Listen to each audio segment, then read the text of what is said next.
My mom called my employer to explain why I had been out sick. She told him I was pregnant. I hadn't told anyone yet. I was 9 weeks. I'm a project manager. I've worked in construction management for 6 years, mostly on commercial projects, office buildings, mixed-use developments, a hospital expansion that took 3 years and changed how I understand large-scale coordination.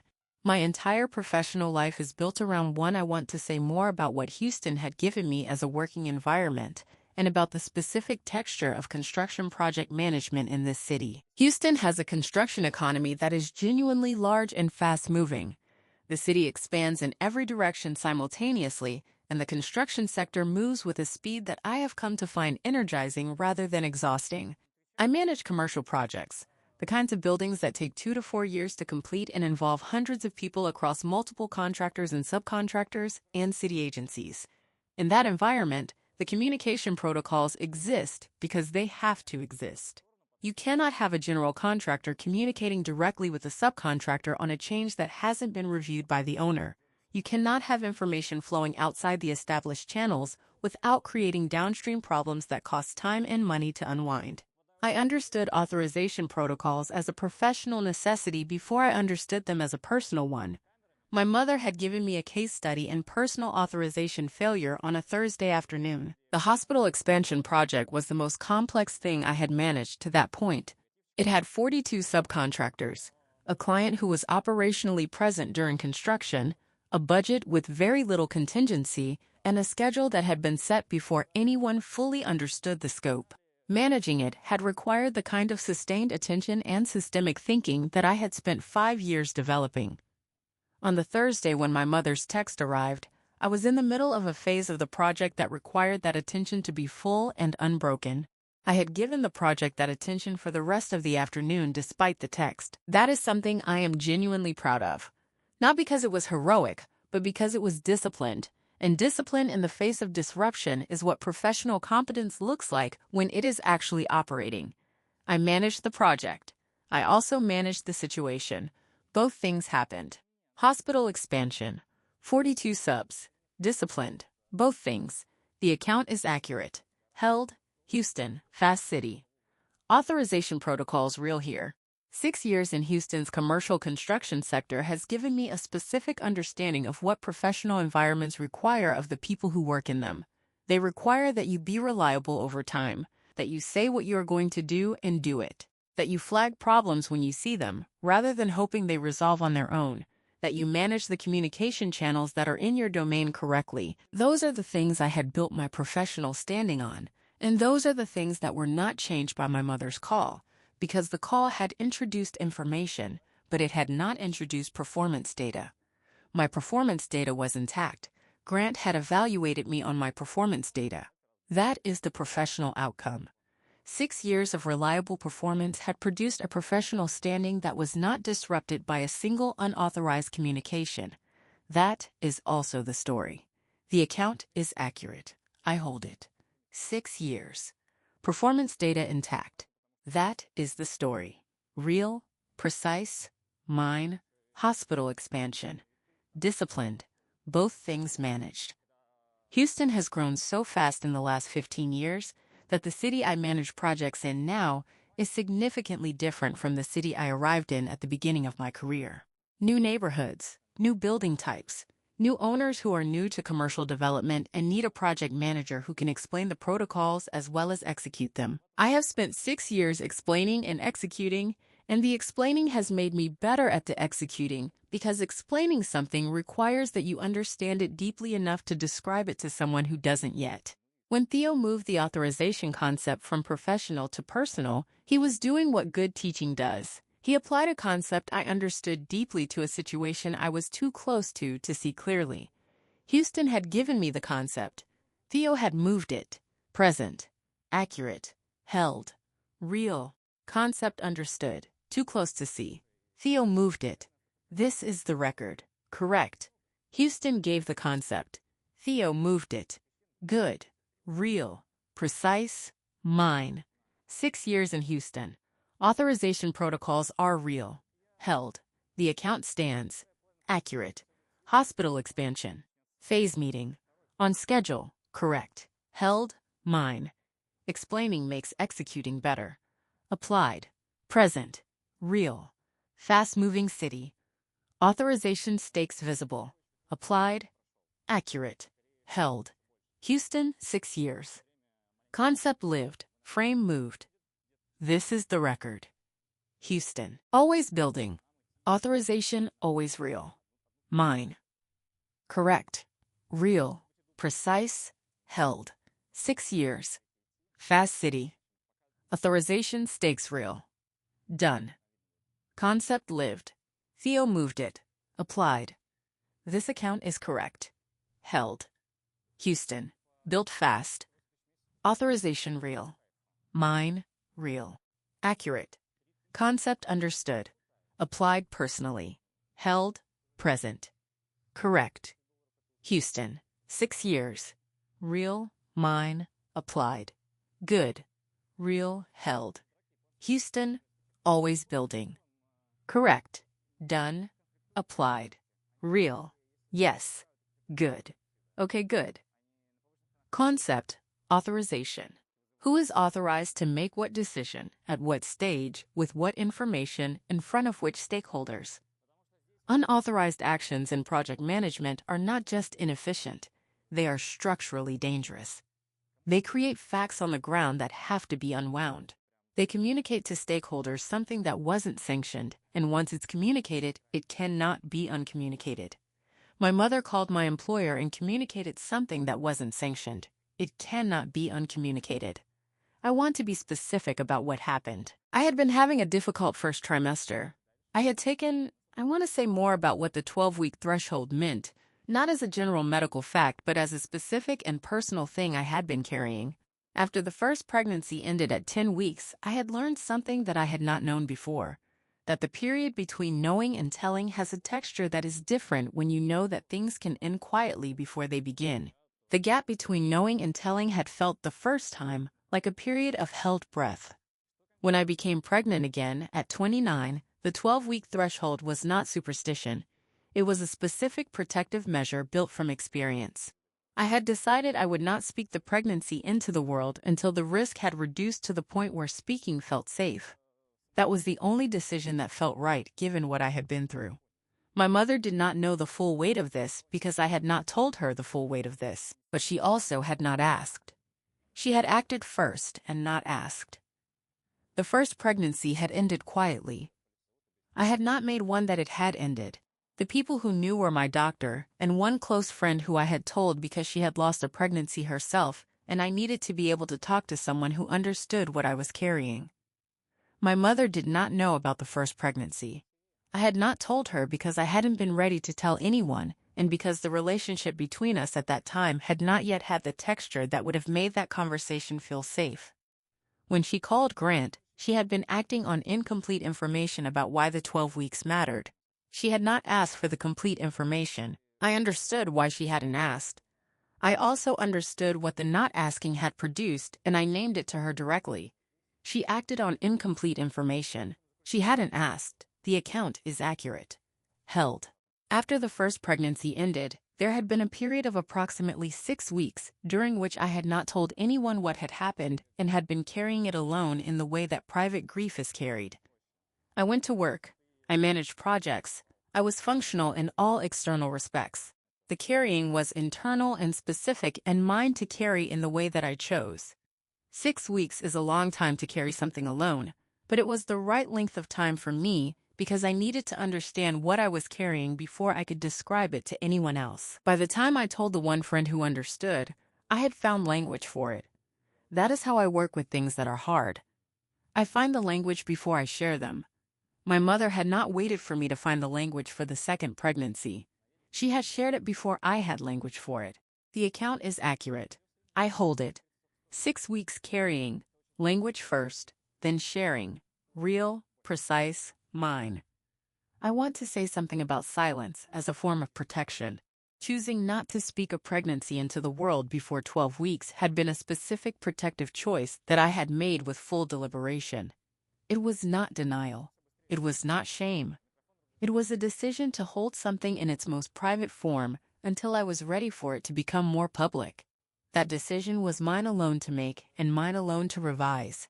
Nobody else had standing to revise it on my behalf. The silence had a purpose. The purpose was protection. When my mother broke the silence by calling Grant, she did not just share information. She removed the protection I had deliberately constructed.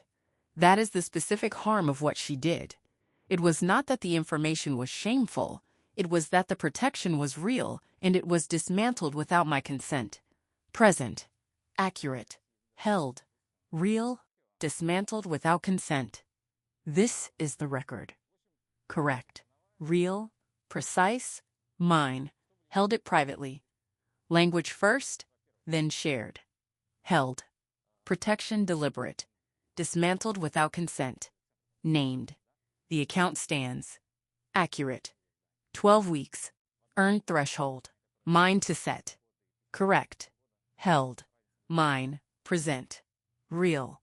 Silence was protection. Earned. Deliberate. Mine. Accurate. Held. This is the record. Language before sharing. That is how I work. Mine. Correct. 12 weeks. Protection built from experience. Real. Precise. Held. Silence was deliberate. Protective. Mine. Done. This account is correct. Held.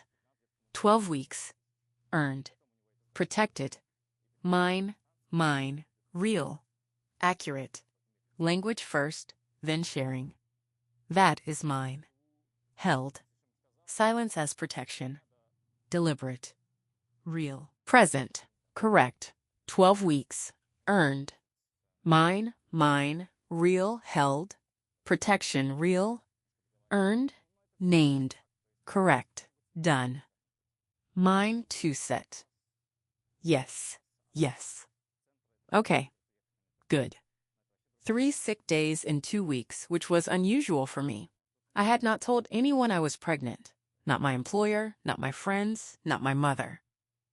I had been waiting until 12 weeks because I had a previous pregnancy that had not continued and I needed to reach the threshold before I could name it out loud to anyone. My mother had noticed I was sick. She had drawn her own conclusion. She had called my supervisor, a man named Grant who I had worked with for 4 years, and explained that I had been sick because I was pregnant and that she thought he should know so he wouldn't think I was unreliable. That is the specific content of what she communicated. Before I continue, if this story is, I want to describe what I was doing when I found out. It was a Thursday afternoon. I was at my desk reviewing submittals for the hospital expansion when I got a text from my mother asking if Grant had seemed understanding. I read the text twice before I understood what it was asking. Then I understood. I put my phone face down on the desk. I sat for approximately 30 seconds doing nothing. In project management, when an unauthorized action has occurred, the first step is not emotional response. It is damage assessment. What has been communicated? To whom? What the consequences are? What needs to happen next? I ran the damage assessment involuntarily, the way I have been trained to run it. My mother had called Grant. Grant now knew I was pregnant. I had not told Grant. This information was now in my workplace without my authorization. The assessment took less than a minute. Then I picked up the phone and called her back. I said, "What did you do?" She said, "I just thought he should know." I said nothing for a long moment. Then I said I had to go. I put the phone down and returned to the submittals. I finished the review. That was the right thing to do. The submittals needed finishing. I finished them. The submittals I finished that afternoon were for the mechanical systems on the hospital expansion. 47 pages of equipment specs and coordination drawings that required careful review against the contract documents. I finished them in 3 hours and they were correct. The work did what the work does. It gave me something to put my full attention on in the hours immediately after something had happened that I was not ready to fully process. I have used work this way before, as a container for attention when other things are requiring too much of it. It is not avoidance when the work is real and needed. The submittals were real and needed. I gave them my full attention. They were correct. Submittals correct. 47 pages. Work held me. The account is accurate. Held. Damage assessment. First step. Then work. Right order. I have thought about the specific act of putting the phone face down and sitting with the understanding for 30 seconds. That 30 seconds was not nothing. It was the interval between receiving the information and beginning to respond to it correctly. Without those 30 seconds, I would have called her back immediately, and the call would have been shaped by the acute heat of the moment, rather than by the clarity that comes after the initial impact has been absorbed. I let the impact land. Then I called her. I said, "What did you do?" in a tone that was not shouting, but was also not neutral. It was the tone of someone who is holding something large carefully. She knew from the tone that I understood what had happened. She said, "I just thought he should know." I said I had to go. The call was very short. The conversation came 3 days later. The short call established that I knew. The long call addressed it. The account is accurate. I hold it. 30 seconds, let it land. Then responded. Real? Precise? Mine. Phone face down. 30 seconds. Then work. Correct. There is a version of what my mother did that I want to be fair to. She had watched me be sick for 2 weeks. She had been worried. She had concluded correctly that I was pregnant. She had identified what she believed was a risk to my professional standing, that my supervisor might conclude I was unreliable, and she had taken action to mitigate the risk. In her model of how she relates to my professional life, this was a caring act. I want to be fair to that model even as I name why the model was wrong. The model was wrong because it did not include the authorization step. Is Nia clear to have this information in her professional context yet? If she had asked that question first, the answer would have been no, and nothing that followed would have happened. The caring intention was real. The missing step was also real. Present. Accurate. Held. Real. Fair to her intention. The missing step still real. This is the record. Correct. Caring intention, missing step. Both named real. Precise, mine. 30 seconds, impact absorbed, then work. Correct. Held. The account stands. Accurate. Submittals correct. Work held me. Right use of work. Correct. Held.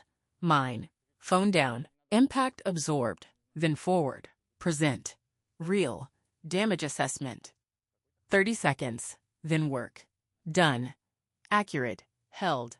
Caring act. Missing step. Both named, both true. This is the record. Submittals. 47 pages. Correct. Done. Mine. Correct. Real. Precise.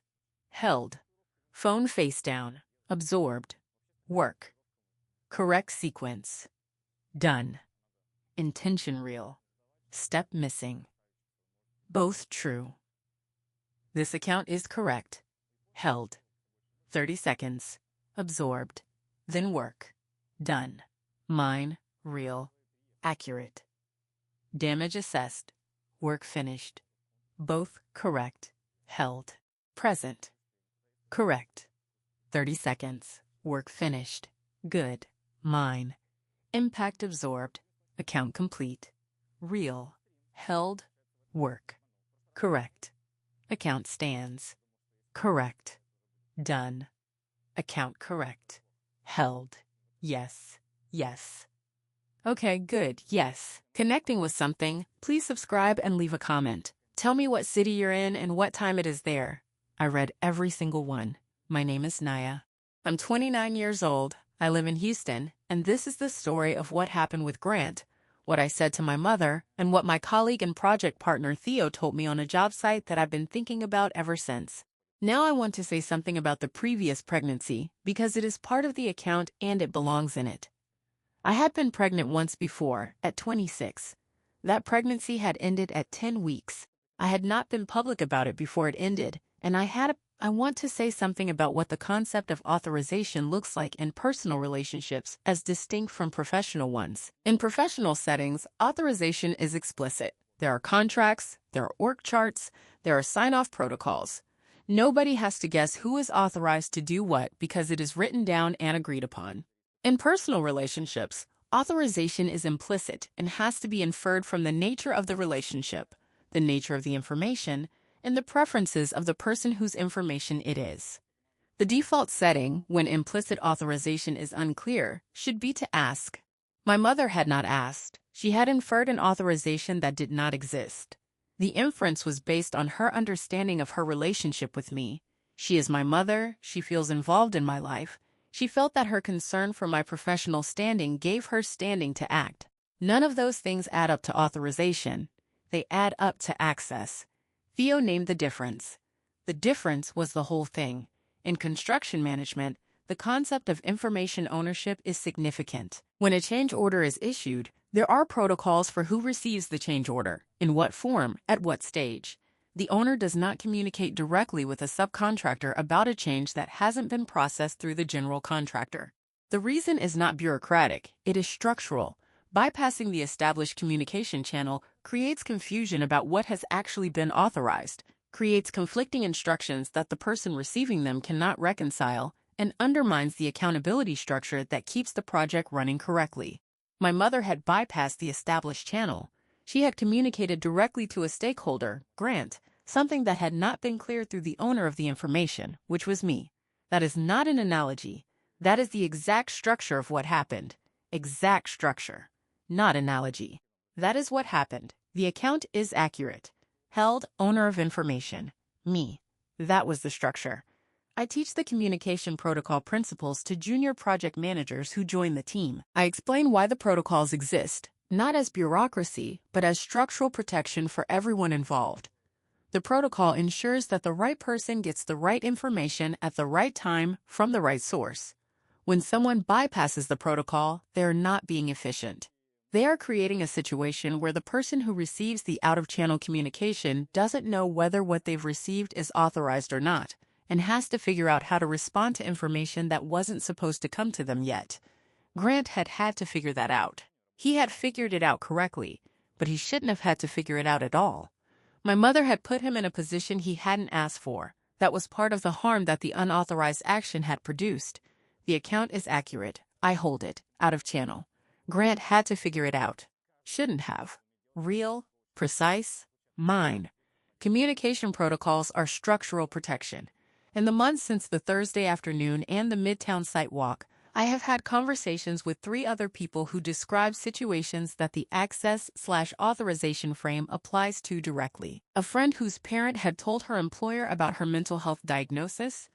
A colleague whose spouse had mentioned his salary to his in-laws without asking. A project manager I mentor, whose sibling had shared her divorce with extended family before she was ready. I gave all 3 of them the Theo sentence.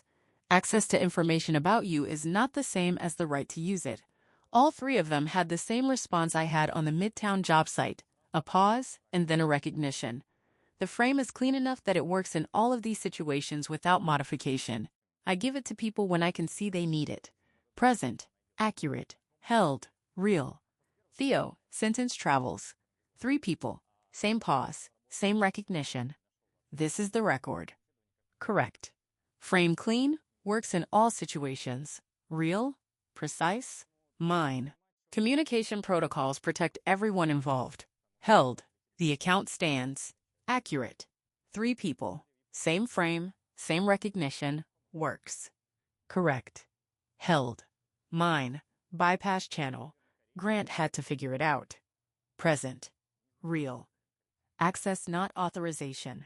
Teach this. Use this. Accurate. Held. Grant in a position he hadn't asked for. That was harm. This is the record. Communication plan. Explicit. Named. Fewer failures. Mine. Correct. Real. Precise. Held. 3 colleagues. Same frame. Same recognition. Done. Grant shouldn't have had to figure it out. This account is correct. Held. Access not authorization. Frame given to others. Mine. Real. Accurate. Frame travels. Given to others. Works. Held. Present. Correct. Frame given to 3 people. Mine. Protect. Ask. Real. Held access not authorization. Correct. Done. Frame works. Yes. Real. Okay. Not been public about it after it ended. The grief had been private. The recovery had been private. When I became pregnant again, The caution I brought to the 12-week threshold was specific and earned. It was built from the experience of the first time. 9 weeks was not yet 12 weeks. I was not ready to name it. That decision, not to name it until I was ready, was mine to make. I want to close with Theo. He had found out what happened the day after. It happened because word moves on job sites, and he had said nothing for 2 days. On the third day, we were on a site walk together, a mixed-use project in Midtown, and he said, "I want to say something about Grant and what his response had given me, because his response was part of the damage containment, and it is part of the account." Grant is a construction manager who has been in the industry for 25 years and who runs a professional environment with a specific quality I have always appreciated. He evaluates people on deliverables, what you produce, whether it is on time and accurate. When he told me that my mother's call hadn't changed anything about how he understood my work, he was being professional in the specific and useful sense. He was refusing to fold unauthorized personal information into his professional assessment of me. He could have done otherwise. He did not. I have worked with people who would have done otherwise, who would have adjusted their assessment of a pregnant employee in ways they would not name out loud. Grant did not do that. That is not a small thing. I named it to him explicitly. I said, "Thank you for handling this the way you did." He said, "You don't need to thank me for that." I said, "I know, but I'm thanking you anyway." Grant and I have worked together on 5 projects over 4 years. That working relationship had been built on a specific kind of professional trust, the trust that comes from consistent performance over time. I helped meet deadlines. I had flagged risks when I saw them. I had communicated clearly and followed through. That record was the foundation of how he saw me professionally. When my mother's call introduced unauthorized personal information into that professional context, it was a potential threat to the foundation, not because the information was shameful, but because pregnancy information in a professional context can alter how someone is perceived regardless of their record. Grant had chosen not to let it alter his perception. He had maintained the foundation. I had addressed the situation directly, and we had moved forward. The trust was not damaged. That is the professional outcome. It is also the one I had worked toward since that Thursday afternoon. 4 years. 5 projects. Foundation held. Trust intact. The account is accurate. Held. Grant chose not to fold unauthorized info into assessment. I don't take for granted what Grant did. I have been in professional environments where a pregnant employee or an employee known to be pregnant was treated differently in ways that were never explicit but were legible over time. Fewer high-visibility assignments, more questions about availability, a general reduction in the degree to which the person was seen as fully present professionally. That is a real thing that happens. Grant had chosen not to do any of that. He had received the unauthorized information and decided to treat it as information he didn't have for the purposes of his professional relationship with me. That is a specific and uncommon choice that I want to name accurately. It mattered. It also doesn't change the fact that the choice to communicate the information to him in the first place was not my mother's to make. The account is accurate. I hold it. Grant chose correctly. Uncommon. Named accurately. Real. Precise. Mine. 4 years, 5 projects. Trust foundation held. I said, "Thank you for handling this the way you did," and Grant said, "You don't need to thank me for that." And I said, "I know, but I'm thanking you anyway." That exchange was brief, and it mattered. It mattered because it made explicit something that could have remained implicit, that I had seen what he had done, and that I recognized it as a choice that he had made deliberately. Professionals who handle difficult situations well deserve to have that acknowledged. He said he didn't need the thanks. I believed him. I gave it anyway because the acknowledgement was mine to give, and giving it completed something that the situation had opened. After that exchange, we moved on to the project. The hospital expansion had a phase meeting that afternoon. We were both in it. The work continued. The acknowledgement had been made. Present. Accurate. Held. Real. Acknowledgement made, work continued. Both. This is the record. Correct. Grant handled it. Named it. Moved on. Real. Precise. Mine. Deliverables. Performance data. Foundation held. Held. The account stands. Accurate. 4 years. 5 projects. Grant evaluated correctly. Correct. held, mine. Thank you anyway. Acknowledgement complete. Present. Real. Grant chose. Uncommon. Named it explicitly.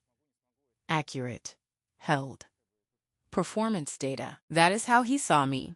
Correct. This is the record. Professional trust. 4 years. Foundation intact. Mine. Correct. Real. Precise. Held. 5 projects. Grant evaluated on record. Good. Done. Uncommon choice. Named it. Thank you anyway. This account is correct. Held. Grant. 4 years. Trust intact. Named. Mine. Real. Accurate. Performance data. Record intact. Good. Held. Present. Correct. Trust held. Named. Mine. Acknowledged. Moved on. Real. Held. Performance data. Foundation. Correct. Done. Trust intact. Named. Yes. Real. Okay, good. Nia, I want to say one thing. I said okay. He said, what your mother did is what happens when someone decides that their access to information about you is the same as their right to use it. I said, yeah. He said, it's not. Those are different things. I said, I know. He said nothing else. We finished the site walk. The project was on schedule. But what Theo said has been the frame I've returned to ever since. Thank you for being here all the way through. If something in this story reached you, write it in the comments. I read all of them. And if you want to know what Grant said when I spoke to him the next morning, what I said to my mother, whether that conversation changed anything between us, and what happened with the pregnancy, it's all in the description below. Click through. Until next time, take care of yourself. And if someone shared information about you that wasn't theirs to share, they had, I want to say something about what my mother means to me, and about the fuller account of her that this story belongs to. She raised me in Houston as a single parent for most of my childhood, and she did it with a combination of discipline and warmth that I am grateful for in ways I can't fully articulate. She was present. She showed up. She made decisions about my life that I disagree with retrospectively and that were made from genuine care. The Grant call was made from genuine care. She wanted to protect my professional standing. She had identified a perceived risk and she had taken action to mitigate it. That is what she does when she perceives a risk to someone she loves. I understand all of this. Understanding it does not change what I needed to say to her. The full account of my mother includes both the care that drove the action and the action itself. I hold both. I needed to name both. I named both. In the months after the conversation with my mother, she and I had developed a different texture in how we communicate about my life. She began to ask before acting, not in every situation, not perfectly, but in the situations that are most adjacent to the Grant situation, situations where she has information about my professional or personal life and where she identifies something she believes would help me. She asks now. She asked when she wanted to mention my job to a contact of hers who might have been useful to know. She asked when she wanted to tell her sister something about my pregnancy. Both times I said yes. Both times the information reached the right person at the right time in the right way. The asking made the difference. The asking always makes the difference. She asks now. Both times I said yes. Asking makes the difference. The account is accurate. Held. The texture that my relationship with my mother has now is different from the texture it had before the Grant call. Not worse, not better in all respects, different. Specifically, there is more explicit communication about what I want shared with whom. This is not a formal agreement or a document. It is a practice that emerged from the conversation and from the months that followed it. She asks. I tell her. She acts accordingly. That is a functional system, and it works better than the previous system, which was, she assumes that her care for me constitutes authorization. I assume she understands the limits of that authorization. Neither of us names what we are assuming, and eventually something happens that shows the assumptions didn't match. The current system is more explicit. More explicit systems produce fewer authorization failures. I know this from professional practice. It is equally true here. The account is accurate. I hold it. More explicit system works better. Fewer failures. Real, precise, mine. The asking practice that my mother now uses is not perfect. There are still moments when she acts before asking, usually in situations that feel small to her, where the information seems too minor to warrant the step of asking. When this happens, I name it briefly and she adjusts. The adjustment is faster now than it was in the first months after the conversation. That is what a change pattern looks like in real conditions. Not perfect compliance, but a visible reduction in the frequency of the violation and a faster correction when it does occur. She is trying. I see that she is trying. I have told her that I see it. The relationship is better for the naming and for the trying and for the visible correction. That is the account of the relationship as it currently stands. Present. Accurate. Held. Real.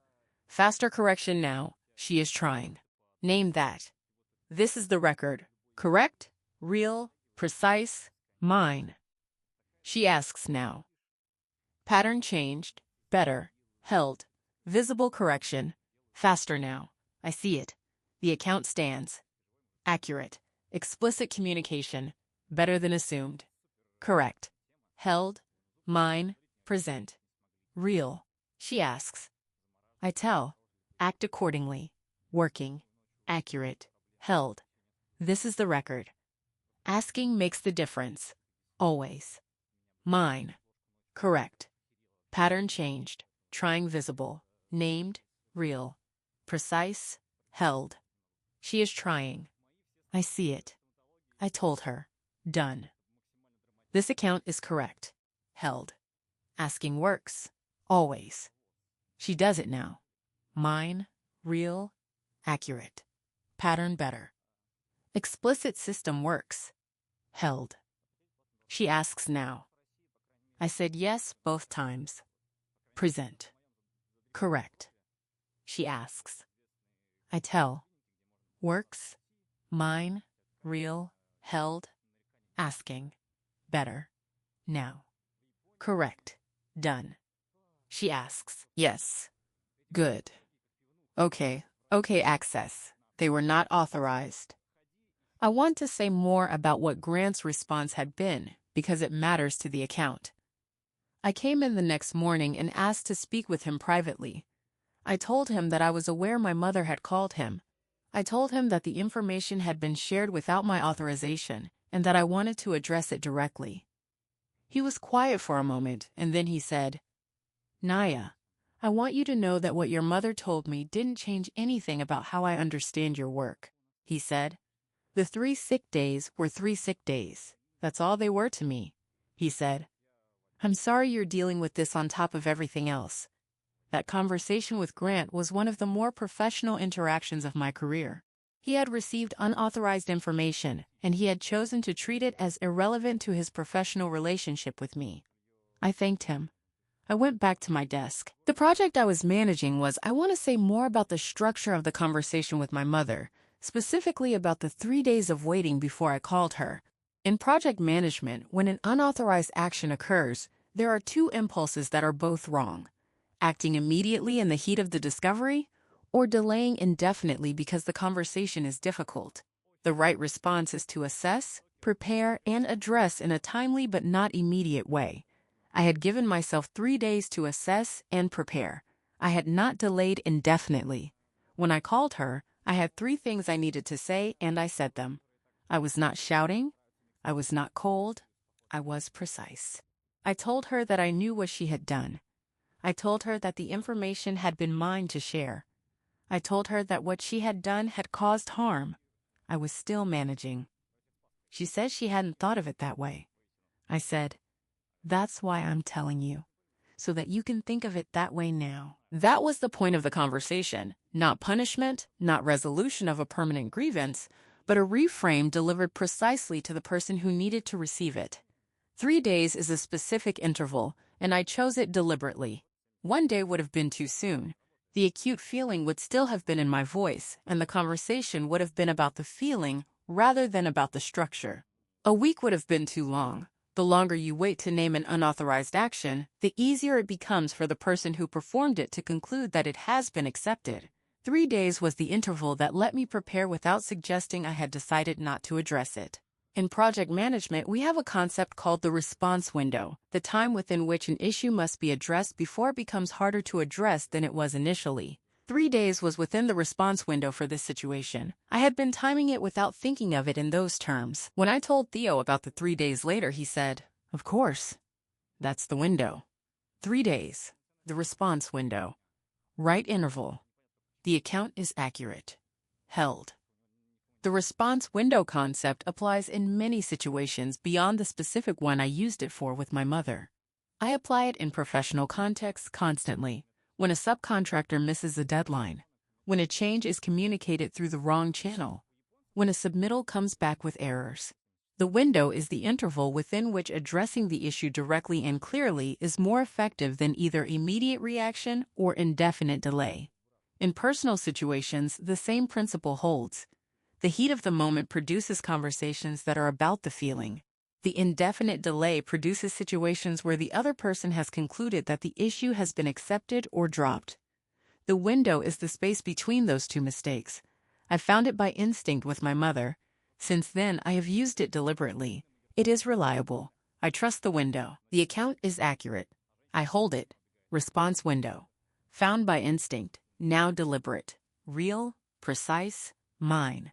I want to say something about why precision in communication matters in high-stakes situations. Because the 3-day interval and the 3 things I said when I called my mother were both products of a decision to be precise rather than reactive. Precision in a difficult conversation is a form of respect for the other person who deserves to understand exactly what you are naming and why, and for the issue itself, which deserves to be addressed in a way that has a chance of producing something useful. I have managed enough difficult project situations to know that precision produces better outcomes than heat. Heat closes people down. Precision opens a door. My mother heard the 3 things clearly. She responded to them. She said she hadn't thought of it that way. That response was only possible because the delivery was precise enough for her to receive what was being said without the heat obscuring it. Present. Accurate. Held. Real. Precision opens door. Heat closes. She heard it. This is the record. Correct. Real. Precise. Mine. Response window. 3 days. Precise. Effective. Held. Precision over heat. Always. Better outcomes. The account stands. Accurate. Window found by instinct. Now deliberate. Reliable. Correct. Held. Mine. Present. Real. 3 days. 3 things. Precise. Received. Accurate. Held. This is the record. Precision. 3 days. 3 things. Door opened. Mine. Correct. Window. Deliberate now. Reliable. Real. Precise. Held. Window between heat and delay. 3 days. Right. Done. This account is correct. Held. 3 days. Precise. Window found. Mine. Real. Accurate. Window deliberate. Reliable. Used. Held. Precision. 3 things. Received. Present. Correct. 3 days. Window right. Mine. Real. Held. Window. Used. Works. Correct. Done. Precise. Yes. Yes. Okay. On schedule. I return to it. I want to say something about Houston and about what living and working in this city had given me as a project manager. Houston is a city that moves fast and builds constantly. The construction sector here is large and active, and I have been in it for 6 years watching the city grow in real time. There is a specific quality to project management in a city that is always building. The stakes of unauthorized action are visible everywhere. A wall built in the wrong location costs money to move. A subcontractor who proceeds without sign-off creates liability. A change communicated to the wrong stakeholder at the wrong time can derail a procurement process that took months. Houston had taught me to take authorization seriously as a concept because I had seen what happens when it is ignored. I had now seen it ignored in my own personal life. I want to say more about the conversation with my mother. I want to say something about Theo and what kind of person he is in a professional context. Because the thing he said came from a specific way of thinking that he has consistently. Theo is a senior project manager who has been in construction management for 12 years. He thinks in structures. When he encounters a situation, professional or personal, he immediately tries to identify the underlying structural problem rather than the surface symptom. On the job site in Midtown, he had waited 2 days before saying anything because he was not the kind of person who speaks while something is still acute. He let it settle. Then he named the structural problem. Access to information is not the same as the right to use it. That is the structural analysis of what my mother had done. Not she was wrong to tell Grant, which is a surface judgment. The underlying structure, access and authorization are different things. She had the first and not the second. That framing was more useful to me than any version of "you were right to be upset." Theo said the thing and kept walking. That is how Theo works. He identifies the structure, names it, moves on. He does not linger in the naming. He trusts you to receive it and apply it.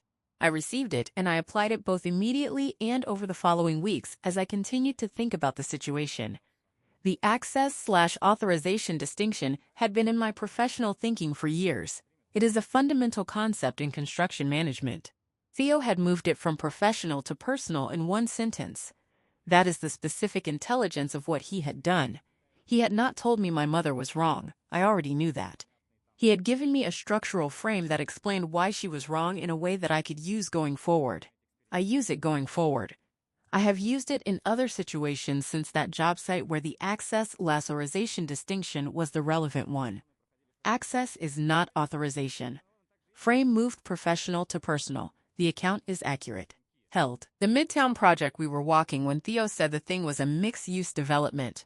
Retail on the lower floors, residential above. It was in the earlier phases of construction, still in the structural phase. We were walking the concrete pours and checking against the drawings when he said it. The precision of a job site has always felt right to me. Everything is exactly what it is, measurements matter, the drawings are either right or they're wrong. There is no room for approximate. When Theo offered the access/authorization frame in that environment, it landed with the same quality, exact. There was no wiggle room in what he had said. Either she had been authorized or she hadn't. She hadn't. The frame was clean and specific, and I have not found a reason to revise it.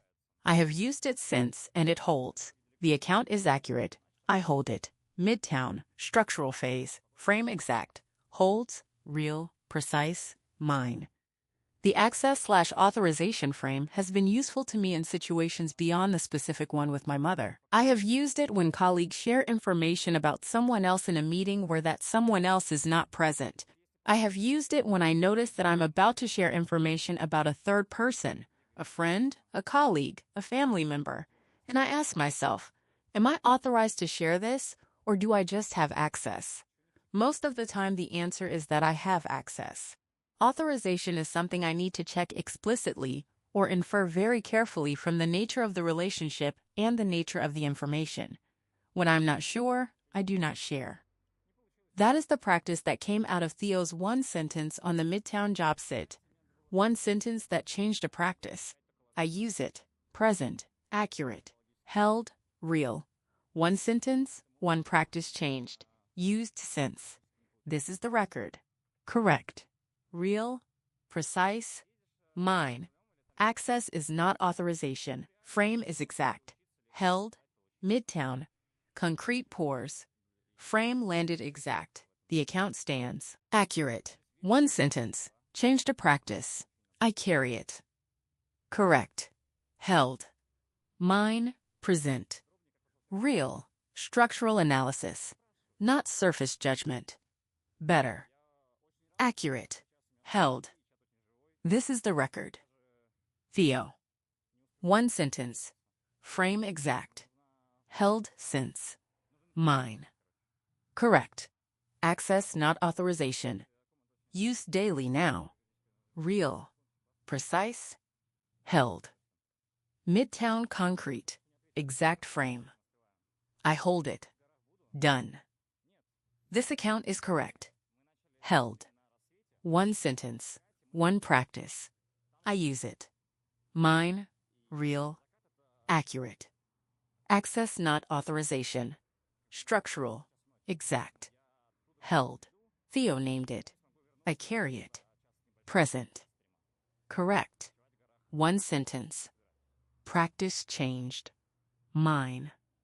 Real. Held. Theo. Frame. Holds. Correct. Done. Exact. Holds. Yes. Yes. Okay, done. Said and what she said and what it produced. I had waited 3 days before calling her. I had needed the 3 days to be able to have the conversation without the acute heat of what had happened coloring every word. When I called her, I said 3 things. First, I know what you did. Second, the information you shared was mine to share when I chose to share it. Third, I need you to understand that what you did caused harm that I am still dealing with. She said she had only been trying to help. I said, I know that. That is not the same as it being okay. She said, I didn't think you'd mind if Grant knew. I said, that's the problem. You made a decision about my information without asking me. She was quiet. Then she said, I didn't think of it that way. That sentence, I didn't think of it that way, was the most useful thing she said. I want to close with what I carry from this situation as a project manager and as a daughter, and as a person who has thought about what privacy actually means in close relationships. Privacy is not secrecy. I was not keeping the pregnancy secret from my mother in the sense of hiding it or being ashamed of it. I was maintaining a boundary around information that was mine until I was ready for it to be shared. Privacy is the right to determine when and to whom your own information is communicated. My mother's call had removed that right in a situation where it mattered unusually much because of the specific history I was carrying. She did not know the specific history I was carrying. She did not know the specific history. But the appropriate response to not knowing someone's full history is to ask before acting, not to act and explain the good intention afterward. Afterward is too late. Access is not authorization. Asking is the step between the two. That is what I carry. That is what I tell my daughter I will always do for her. Ask before I act with what is hers. I tell my daughter this as directly as I can for her age. Your stories are yours. I will not tell your stories without asking you first. When she is old enough to understand what that means fully, I will explain it more precisely. But the practice starts now, because the practice is something you model long before the explanation is received. I will ask her before I share her medical information with relatives. I will ask her before I describe her struggles to people who love her. I will ask her before I decide that my care for her and my knowledge about her situation gives me standing to act on her behalf in domains she has not authorized. She will understand what access is and what authorization is. She will know they are different. My mother did not know they were different. I am making sure my daughter knows. Your stories are yours. I model that now, from the start. The account is accurate. Held. The last thing I want to say is about what access and authorization look like in the specific context of a parent and an adult child. Parents have access to enormous amounts of information about their children, information built from years of proximity and observation and conversation. That access does not scale down as the child grows into an adult. The parent still has the access. What changes is the authorization. A parent of a child is broadly authorized to act with information about that child in ways that serve the child's well-being. A parent of an adult is not. The authorization has transferred. It belongs to the adult now. The access persists, and the authorization has transferred, and the failure to recognize that transfer is the source of a significant portion of the difficulty that adult children have with parents who love them genuinely, but have not updated their model of what they are authorized to do. My mother has updated her model. The asking is evidence. The account is accurate. I hold it. Authorization transferred. Model updated. Asking is evidence. Real, precise, mine.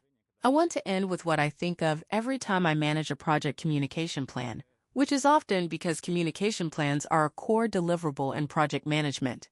A communication plan specifies who receives what information, at what stage, in what form. It is the document that makes explicit what would otherwise be assumed and therefore violated.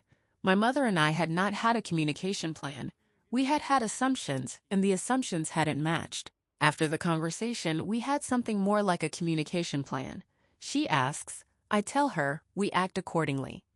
That is a simple plan, and it works because it is explicit. Every project I have managed has been better for having an explicit communication plan.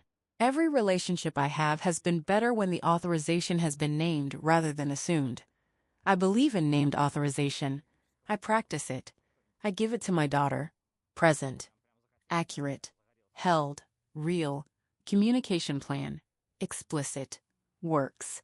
Named authorization. This is the record. Correct. Real. Precise. Mine authorization transferred. Model updated.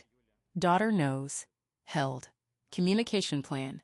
Named. Explicit. Works. The account stands. Accurate. Your stories are yours. I practice this with her now. Correct. Held. Mine. Present. Real. Authorization transferred as child becomes adult. Accurate. Held. This is the record. Named authorization. I practice it. I give it. Mine. Correct. Daughter will know they are different. Real. Precise. Held. Communication plan. Named. Explicit. Better. Done. This account is correct. Held. Named authorization. Daughter will know. Mine. Real. Accurate. Communication plan. Named. Given to daughter. Held. Authorization transferred. Named. Model updated. Present. Correct. Named authorization. Practiced. Mine. Real. Held. Named. Practiced. Given. Correct. Done. Named. Yes. Yes. Okay, good. I want to say something about the pregnancy that followed the phone call and about what the following months look like. I reached 12 weeks. I told people. I told Grant officially, though he already knew. The official telling mattered to me because it was mine.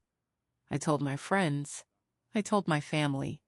By the time I was telling people, the mother called Grant situation had been addressed and filed correctly in my understanding of what had happened and why. The pregnancy continued. I managed the hospital expansion through my second trimester. I took leave when the time came. I came back. The project finished on schedule. My daughter was born in the late winter. She is healthy and has been healthy since she arrived. My mother came to Houston when she was born and was present in the way that she is when things matter to her.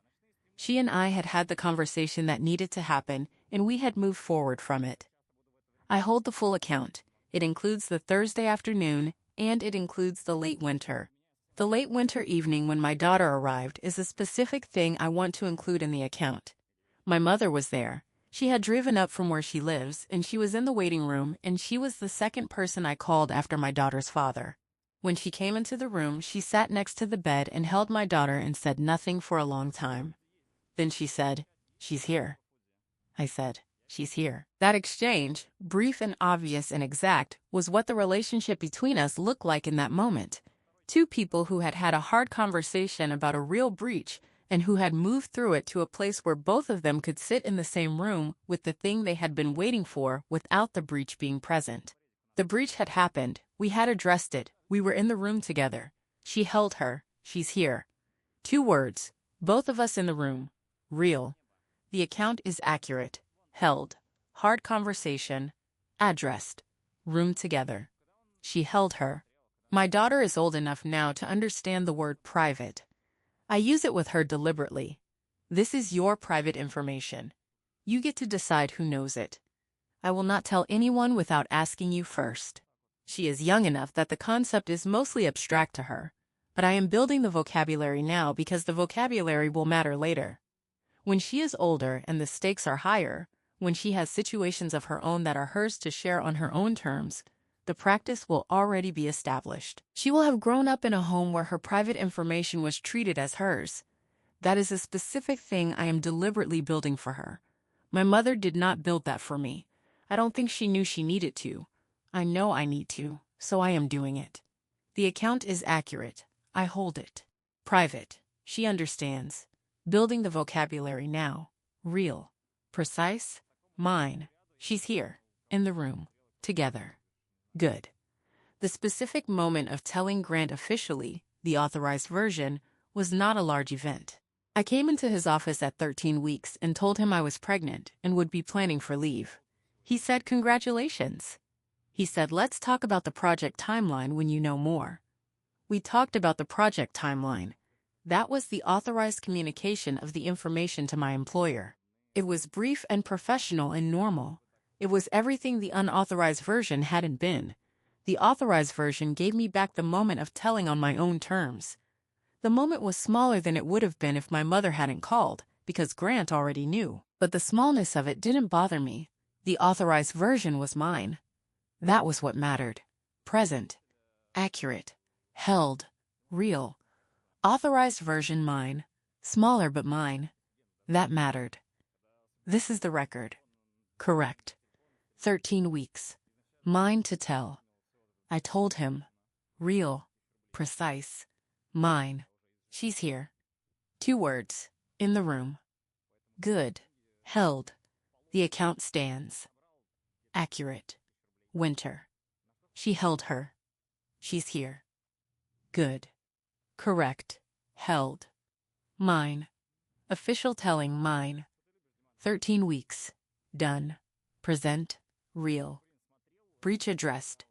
Room together. She held her. Accurate. Held. Late winter. She's here. 2 words. Enough. This is the record.